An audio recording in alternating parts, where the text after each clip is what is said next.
안녕하세요.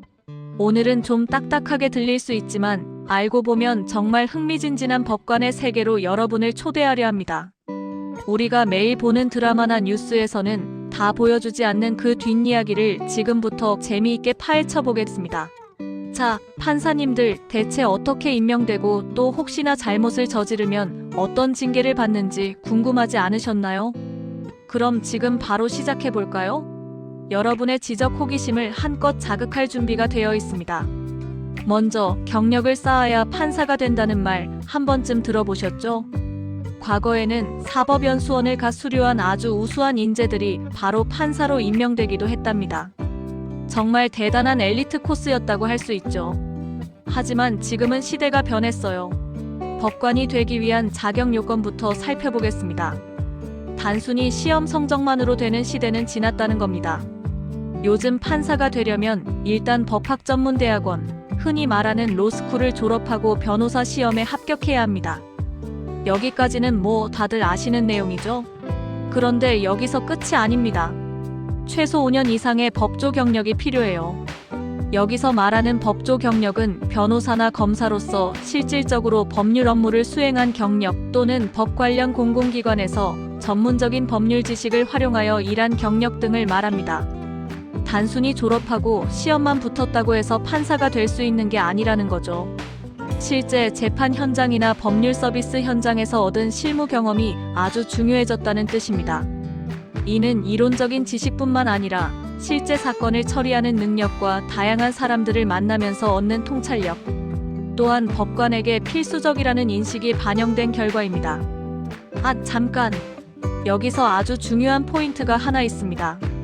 원래는 2026년부터 판사 임용에 필요한 최소 법조 경력이 10년으로 늘어날 예정이었어요. 와, 정말 길죠? 무려 10년이라는 시간을 법조인으로 보내야 한다는 건데요. 그런데 말입니다. 2024년 법원조직법이 개정되면서 이 경력 요건이 다시 5년으로 조정되었습니다. 왜 이렇게 바뀌었을까요? 바로 법관 수급 문제 때문입니다. 최근 몇 년간 법정에는 처리해야 할 사건들이 산더미처럼 쌓여 재판, 지연 문제가 심각한 사회적 이슈로 떠올랐습니다. 법관 인력이 부족하다 보니 사건 처리 속도가 늦어지고 이는 곧 국민들의 사법 접근권을 침해하는 결과를 낳았죠. 이러한 법관 부족 현상을 해소하고 재판 지연을 줄이기 위해 어쩔 수 없이 경력 요건을 완화한 것이죠. 물론 단순히 인력 충원만을 목표로 한 것은 아닙니다. 여기에는 다양한 사회적 경험과 전문성을 가진 인재들을 법관으로 확보하여 사법부의 신뢰를 높이려는 의도도 담겨 있습니다.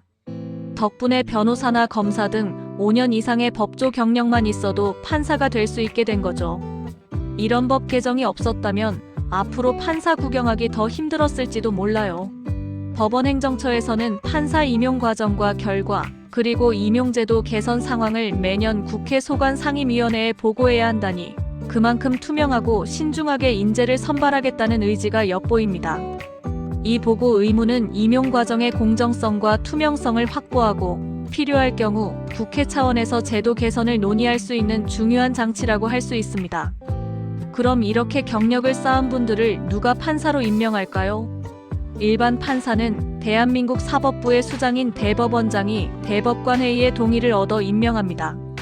대법관회의는 대법관 전원으로 구성된 회의체로 사법부의 중요한 사항들을 심의하고 의결하는 역할을 합니다. 즉, 한 개인의 독단적인 결정이 아니라 여러 대법관들의 동의를 거쳐 판사가 임명된다는 것이죠. 그런데 대법원장과 대법관은 누가 임명하냐고요? 바로 대통령이 임명한답니다. 이분들이 우리나라 사법부의 최고 책임자들이 되는 거죠. 상호 견제와 균형의 원리가 작동하는 것이라고 볼 수 있습니다. 판사가 되는 과정은 정말 까다로워요. 그냥 똑똑하기만 해서는 안 됩니다. 서류 심사는 기본이고 판결문 작성 같은 실무 능력 평가, 인성 검사, 그리고 아주 엄격하고 심층적인 면접까지 거쳐야 합니다. 지원자의 법률 지식은 물론 논리적 사고력, 공정성, 윤리의식, 그리고 사회 전반에 대한 이해도 등을 종합적으로 평가하는 과정입니다. 드라마에서 보는 것처럼 아무나 뚝딱 판사가 되는 게 아니라는 거죠. 오랜 시간과 노력을 통해 단련된 전문성과 높은 도덕성을 요구하는 직업이기 때문에 이 모든 과정을 통과해야 비로소 판사라는 영예로운 직책을 얻게 됩니다. 자, 그렇게 어렵게 판사가 되었다고 끝일까요? 아닙니다. 판사는 한 번 임명되면 평생 가는 것이 아니라 10년 단위의 임기를 가집니다. 일명 10년마다 재심사를 거친다는 말이죠. 판사의 임기는 10년이고 임기가 만료되면 근무 성적 평정 등을 통해 연임이 가능합니다. 근무 성적 평정은 판사의 재판 능력, 태도, 윤리성 등을 종합적으로 평가하는 절차입니다. 보통 큰 결격 사유가 없다면 연임이 되지만 그래도 매 10년마다 자신의 직무 능력을 평가받아야 한다는 건 꽤나 긴장되는 일일 거예요. 이는 판사들이 항상 최선을 다해 직무에 임하도록 독려하는 중요한 장치이기도 합니다. 판사가 된다고 해서 처음부터 모든 권한을 다 가지는 건 아닙니다. 처음에는 배석 판사로 합의부, 즉 판사 3명이 함께하는 재판부에서 선임 판사를 보조하며 경험을 쌓습니다. 마치 신입사원이 선배에게 업무를 배우고 노하우를 전수받는 것과 비슷하다고 할 수 있죠. 배석 판사로서 다양한 사건을 경험하고 재판 진행 과정을 익히면서 재판의 기초를 다지게 됩니다. 경력이 쌓이면 혼자서 재판을 진행하는 단독 판사가 되어 단독 사건을 맡게 됩니다. 소액 사건이나 가벼운 형사 사건 등 비교적 간단한 사건들을 단독으로 처리하면서 독립적인 재판 경험을 쌓게 되는 거죠. 그리고 합의부의 수장인 재판장이 되려면 원칙적으로 10년 이상의 법조 경력이 있어야 합니다. 이것도 2024년 법 개정 사항인데요. 경력 5년 판사가 늘어난 만큼 주요 재판장은 더 경륜 있고 경험이 풍부한 판사가 맡도록 하여 재판의 전문성과 안정성을 높이려는 조치라고 볼 수 있습니다. 20년 이상의 법조 경력이 있는 사람은 특정 재판 사무만을 담당하는 전담 판사로 임용될 수도 있어 특정 분야의 전문성을 더욱 강화하는 방향으로 나아가고 있습니다. 판사하면 신분 보장이 가장 먼저 떠오르실 텐데요. 헌법에 따라 판사는 탄핵이나 금고 이상의 형 선고에 의하지 않고는 파면되지 않습니다. 이건 정말 강력한 보호막이에요. 왜냐하면 판사가 정치적인 압력이나 외부의 부당한 간섭 없이 오직 법과 양심에 따라 독립적으로 재판을 할 수 있도록 보장하기 위함이죠. 그래야 국민들이 법과 사법부를 믿고 재판에 기댈 수 있으니까요.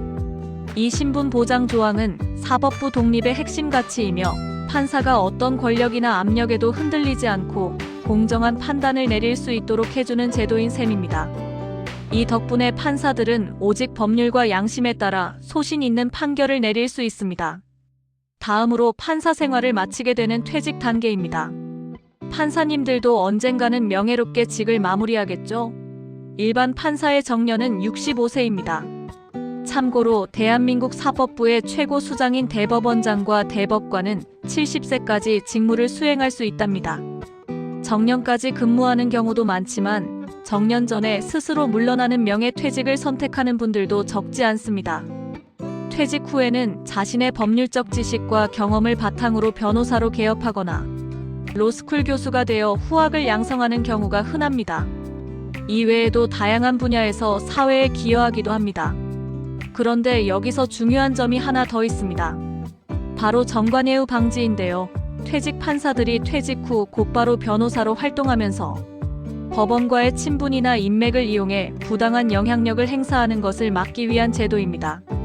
이러한 정관예우는 사법부의 신뢰를 저해하고 공정성을 해칠 수 있기 때문에 엄격하게 규제하고 있습니다.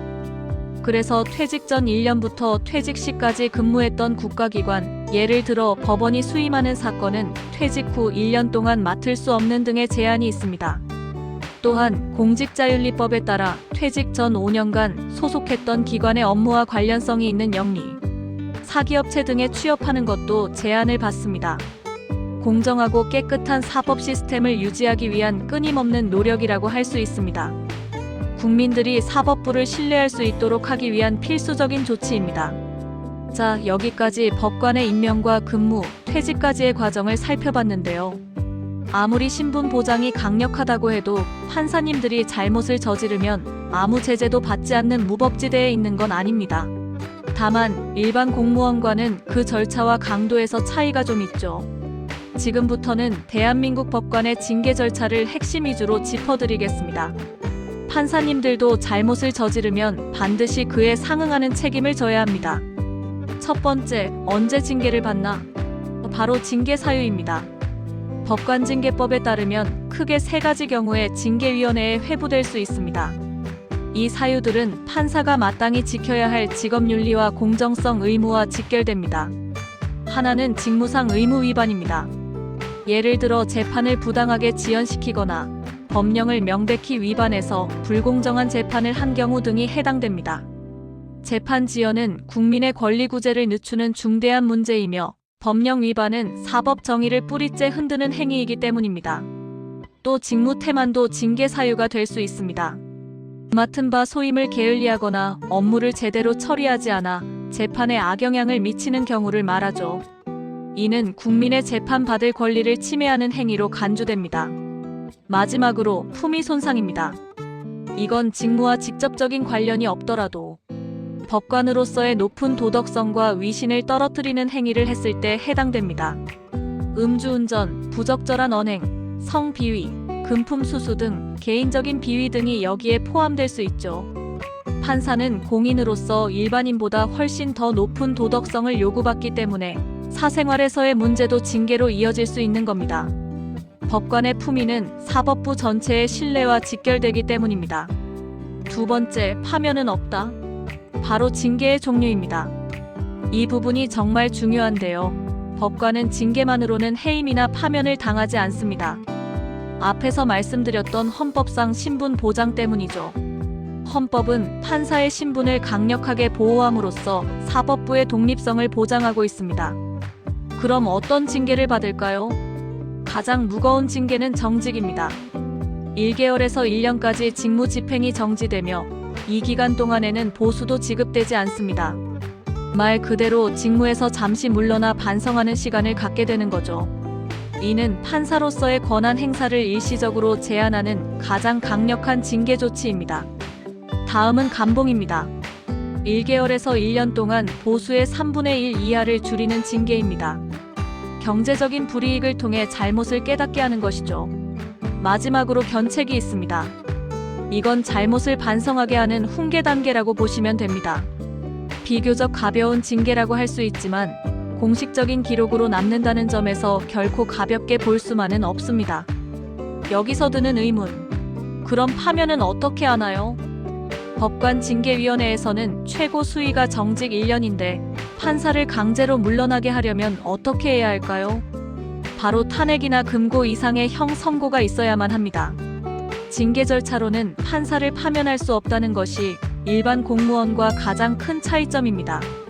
이는 헌법이 부여한 판사의 특별한 신분 보장을 보여주는 명확한 사례라고 할 수 있습니다. 세 번째, 누가 결정하나? 징계 절차에 대한 이야기입니다. 판사의 징계는 일반 행정기관이 아닌 법원 내부의 법관징계위원회에서 결정합니다. 이는 사법부의 독립성을 유지하고 법관의 전문성을 고려하여 징계의 공정성을 확보하기 위한 제도입니다. 위원회는 대법관과 외부 전문가 등으로 구성되어 있습니다. 징계 청구는 대법원장이나 고등법원장 등이 해당 판사에 대해 징계를 청구하면서 시작됩니다. 징계 사유가 발생하면 해당 기관장이 조사를 거쳐 징계 청구를 하는 것입니다. 그리고 대법관과 외부위원 등으로 구성된 징계위원회에서 사실관계를 철저히 조사하고 해당 판사의 소명을 들은 후 징계 수위를 결정합니다. 이 과정에서 충분한 심의와 검토가 이루어지며 징계 대상 판사의 방어권 또한 최대한 보장됩니다. 모든 조사가 끝나면 결정된 내용을 해당 판사에게 알리고 집행하게 됩니다. 이 모든 절차는 법관징계법에 따라 투명하고 공정하게 진행됩니다. 네 번째, 결과에 승복 못한다면? 불복 절차입니다. 만약 판사가 징계 처분에 불복할 경우 일반 공무원처럼 소청 심사를 거치는 것이 아니라 바로 대법원에 소를 제기할 수 있습니다. 이것 또한 특별한 점이죠. 일반 공무원은 행정심판의 일종인 소청 심사를 거친 후에도 불복하면 행정소송으로 이어지지만 판사는 그 과정이 훨씬 간소화되어 있습니다. 신속한 결정을 위해 대법원에서 단 한 번의 재판, 즉 단심제로 끝냅니다. 대법원이 징계가 적절했는지 최종적으로 판단하게 되는 거죠. 이는 징계 처분의 최종 판단이 사법부 최고기관에서 내려지도록 함으로써 그 권위와 공정성을 확보하려는 취지가 담겨 있습니다. 굉장히 빠르고 간결하게 처리됩니다. 이렇게 보니 일반 공무원의 징계와 판사의 징계가 얼마나 다른지 느껴지시죠? 일반 공무원은 징계위원회 의결만으로도 파면이 가능하지만 판사는 헌법이 정한 탄핵 또는 금고 이상의 형, 선고라는 매우 엄격한 조건이 충족되어야만 파면될 수 있습니다. 불복 절차 역시 일반 공무원은 복잡한 3심제를 거치는 반면 판사는 대법원 단심제로 신속하게 최종 판단을 받을 수 있습니다. 판사의 징계 중 가장 무거운 것이 정직뿐인 이유는 바로 헌법이 판사의 신분을 강력하게 보호하고 있기 때문이라고 말씀드렸죠. 이는 사법부의 독립성과 재판의 공정성을 확보하기 위한 필수적인 장치입니다. 하지만 판사가 중대한 법 위반을 저질렀을 때 이를 강제로 파면할 수 있는 유일한 방법이 바로 탄핵입니다. 대한민국에서 판사를 탄핵하는 절차는 국회와 헌법재판소라는 두 단계를 거쳐야 합니다. 먼저 국회에서 재적의원 3분의 1 이상의 발의와 재적의원 과반수의 찬성으로 탄핵소추안을 통과시켜야 합니다. 이후 헌법재판소에서 탄핵 여부를 최종 심판하게 되며 헌법재판관 6인 이상의 찬성이 있어야 탄핵이 결정됩니다. 이처럼 판사의 신분은 헌법이 보장하는 재판의 독립성이라는 가치 아래 매우 엄격하고 신중하게 보호받고 있습니다. 이는 판사들이 외부의 부당한 압력에 굴하지 않고 오직 법과 양심에 따라 공정한 판결을 내릴 수 있도록 하는 민주주의의 중요한 버팀목이라고 할 수 있습니다. 오늘 법관의 임용부터 징계까지 우리가 몰랐던 흥미로운 이야기들을 함께 나누어 보았는데요. 어떠셨나요? 판사라는 직업이 단순히 높은 지위에 있는 것이 아니라 얼마나 복잡하고 엄격한 절차를 거쳐 선발되고 또 얼마나 강력한 신분 보장을 받는지 그리고 그에 따르는 책임감 또한 크다는 것을 알게 되셨기를 바랍니다. 이러한 제도적 장치들이 궁극적으로는 국민들의 사법 신뢰를 높이고 공정한 사회를 만들어가는 데 기여한다는 점을 이해하셨으면 좋겠습니다. 다음번에도 더 흥미로운 주제로 찾아올 테니 기대해주세요. 감사합니다. 구독과 좋아요는 영상 제작에 큰 힘이 됩니다. 꼭 부탁드립니다.